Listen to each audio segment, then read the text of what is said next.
Ladies, thank you for joining me Thank you. and opening our part of the event of the MedTech conference, coming off of the MedTech networking breakfast today.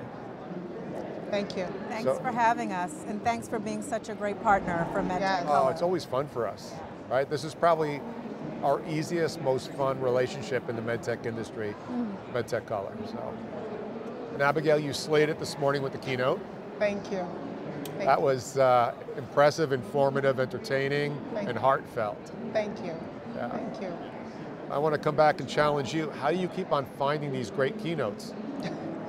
Well, it's not magic. Okay. Abigail spoke a lot this morning about intentionality. We were at a fundraiser in New York, and I am used to, in the spaces that I occupy, being the only black woman or one of a few. So I always scan the room, and if I see somebody who looks like me, I go up, I introduce myself. I saw Abigail, I made a beeline to her, and I was like, "Hi, I'm Vernessa, who are you?" And she told me her story very quickly, and I was like, this is somebody that I need to know, and this is somebody that we need for MedTech Color. Yeah. Not hard. And that played into, and we're going to go into your background a little bit for the audience, but you said something on stage today when you're talking about Peter. Thank you for seeing me. So unpack that for me. Thank you for seeing me. Beside Vernessa seeing you. Vernessa saw me too, right? Right, but Vernessa there's different versions of seeing me in different environments. Yes, yes, yes. You know, I always share the story about Pete. I call him Pete, not Peter. Being in a meeting, in a boardroom with him. And I was sharing an update and trying to give an update of our business, and someone kept interrupting me. And in that moment, Pete looked at them and said, "1 second, Abby, I think you were going to say something." That was it. He saw me. And I was sitting there cringing, like, why is this person keep interrupting me? Like, let me finish, right? But I couldn't say that. And so to have a CEO who could have really just put his head down and just keep moving, acknowledge me, and welcome my voice to be heard that day, big deal. And I'll never forget that. And we're talking about Peter Arduini, who leads GE Healthcare. Yes. But I want to ask you, why couldn't you have said, "Excuse me, I've got something to say"? Because I would say at that time in my career, I was still owning my voice, right? I knew I could say that, but in most cases back then, I would probably count to 10 and pause more than I should. And I had not fully learned how to not do that and just say what I have to say. And so it took another person like Peter Arduini to tell me that it's okay to do that. And since then, you will never interrupt me. I was wondering if that's what was coming next. But I want to just unpack that a little bit, because I think there is also, as much as once we get to this stage in our careers where we're leading and we're senior and kind of own our voices, I find that as a black woman, there is a perception that I still battle because I'm direct and I'm forthright, that I'm angry. So a lot of times in rooms, especially earlier on in my career, when I might have been screaming in my head, "Do not interrupt me," you're always playing a tape and calculating whether asserting yourself in a way that would seem strong for a white man coming from a black woman may play negatively against you.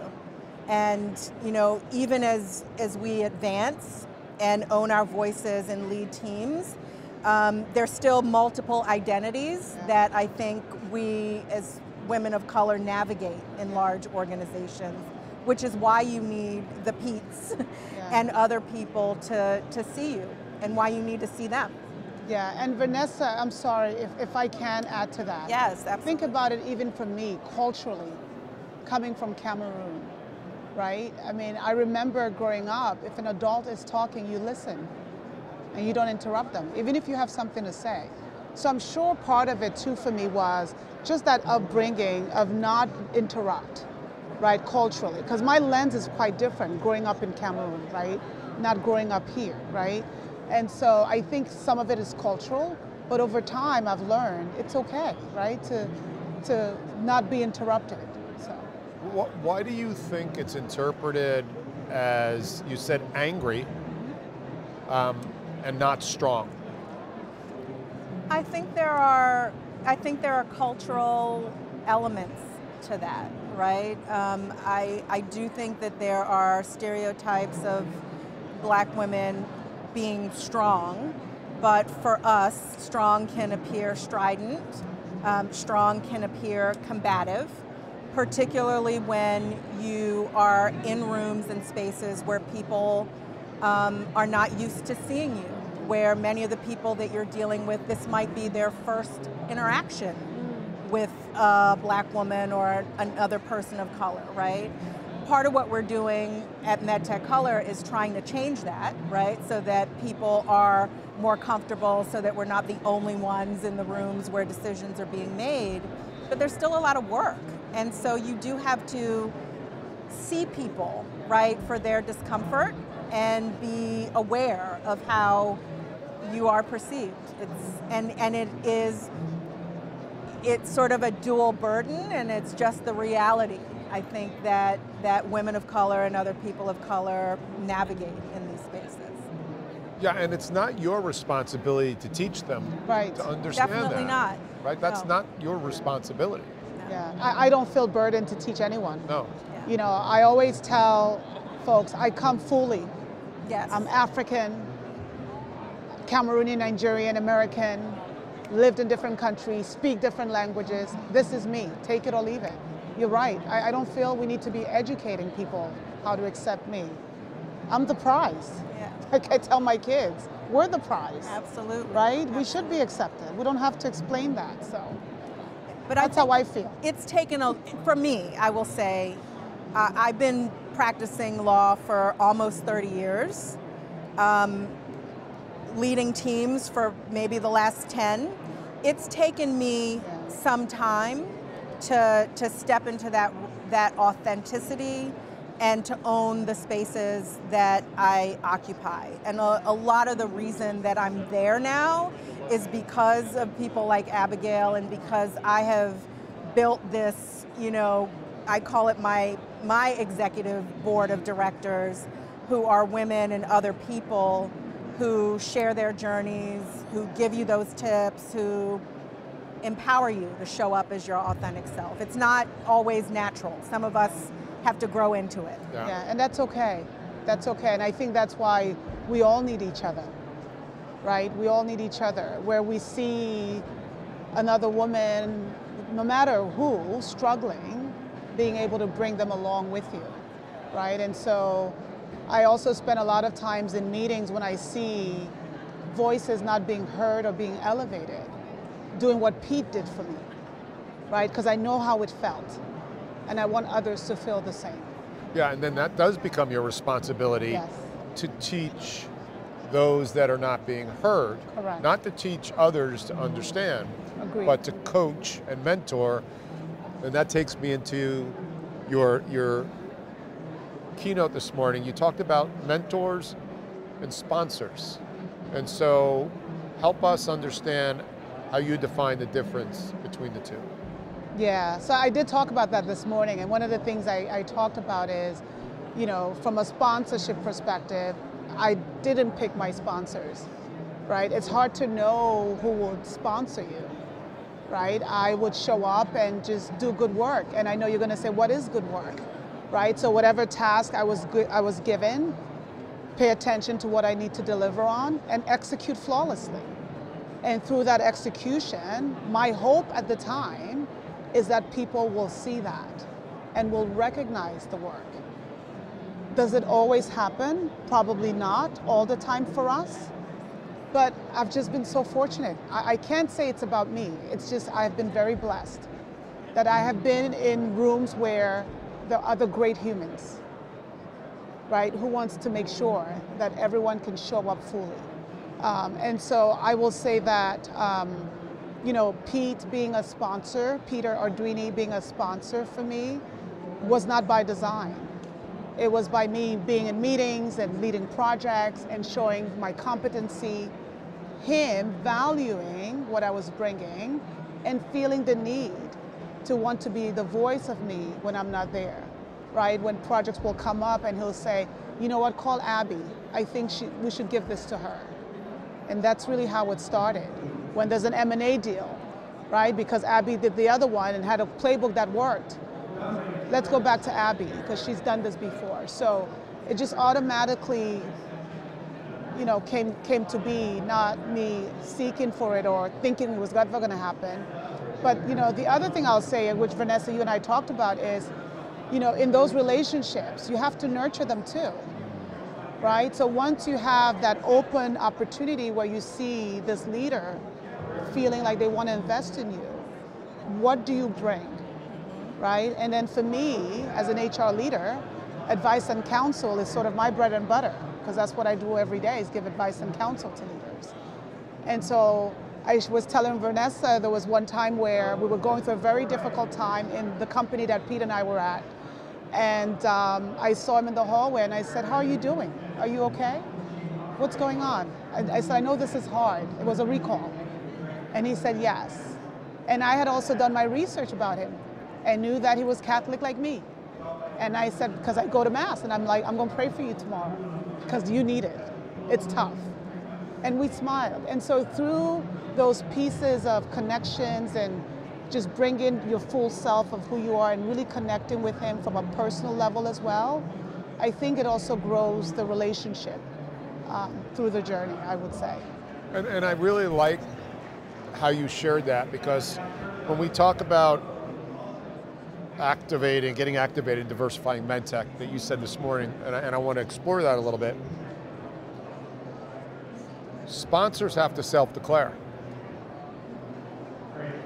And creating awareness about how can I create the space for a voice, or make sure I identify that person as a performer.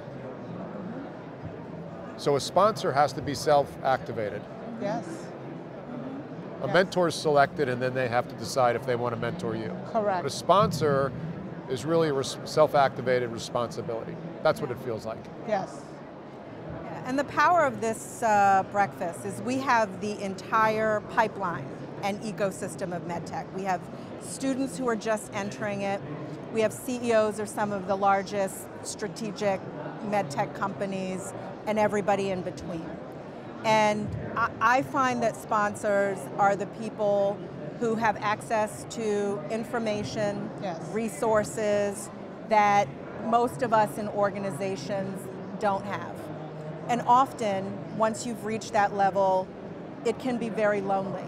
But because we see them as sort of the top of the food chain, there's a tendency to not see them, to Abby's point. We're all thinking about what can we get from the organization, how can we progress through the organization, but I think the key to getting a good sponsor is to actually start thinking about what are their needs, right? It's that two-way street that Abby described. And so the idea around getting activated is to activate those sponsors in the room, as well as the people coming along in the pipeline, to start to create those relationships, right? To really see people, to not see diversity, equity, and inclusion as work, but to get excited about what's possible, right? And Abby made the point, diverse teams create good products. It's fundamental to the business. And so the activation was really around building that excitement for people to step out of their comfort zone and start to think about, you know, how you can have an impact in the ecosystem. That's the power of the breakfast. You stood in that breakfast 7 years ago with a room of 75 people. And this morning, I think, either yourself or Kwame shared there were 600 plus people. What does that say? Well, I think for me it almost brought tears to my eyes because it says that it speaks to the impact that a small, scrappy, dedicated team of individuals can make in such a large, ecosystem, that we've gone from 75 people just asking AdvaMed, can we just have a room and some eggs so we can meet, to, I think, the networking breakfast becoming a real destination as a part of the MedTech conference. The fact that there were 600 people in a room at a conference where there's, easily 2,000 people, 4,000, I think says that we have a lot more work to do. And that's why there was the call to action for everybody in that room to tap their network. MedTech Color is about diversifying MedTech, but we need those sponsors, we need those leaders, we need those folks who are at the top of the food chain to own that and to tap their networks and make this bigger, make this a movement. And Abigail, how did it feel to be up there with all those eyes on you? And you've been there before, clearly, because you danced through that keynote. Yeah, she did. She killed it. But how did that feel to keynote MedTech Color on the journey it's been on? It's an adolescent, yet making an impact. So I am so happy that you felt I did a great job. So thank you. I had never been a keynote speaker before, ever in my career. I've never keynoted. I have been on panels. I have done clips of videos and different things, but I've never been the highlight of a breakfast, right? For me, it takes me back to this little girl in Cameroon selling tomatoes. It's a big deal. I don't take it lightly. It humbles me. It makes me understand why my role is so important. It's a lot.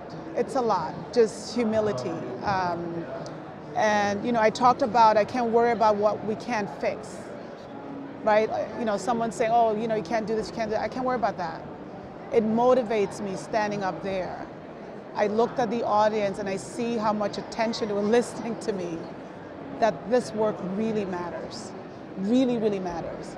And I'm just grateful to work for an organization that believes in the work that we're doing, because even with the SCOTUS ruling, right? Pete could have said, oh, let's not do DI anymore. And I think one of the best things I love about him, he says, whether we call it DI or we call it whatever, the work will continue. And so when you work with leaders that really believe in that type of work around, this is the culture, right? Culture eats strategy for breakfast every day, right? And so I'm just humbled and excited that I'm part of this journey. Well, I'm thankful, both of you, for sharing your thoughts today and for making this a great kickoff for me. Thanks very much. Thank you. Thank you to Thanks, the Mullings Joe. Group for being such a great Thanks partner. for all you do, Joe. Thanks for all you do. I'm Joe Mullings from the floor of the MedTech Conference. Be well.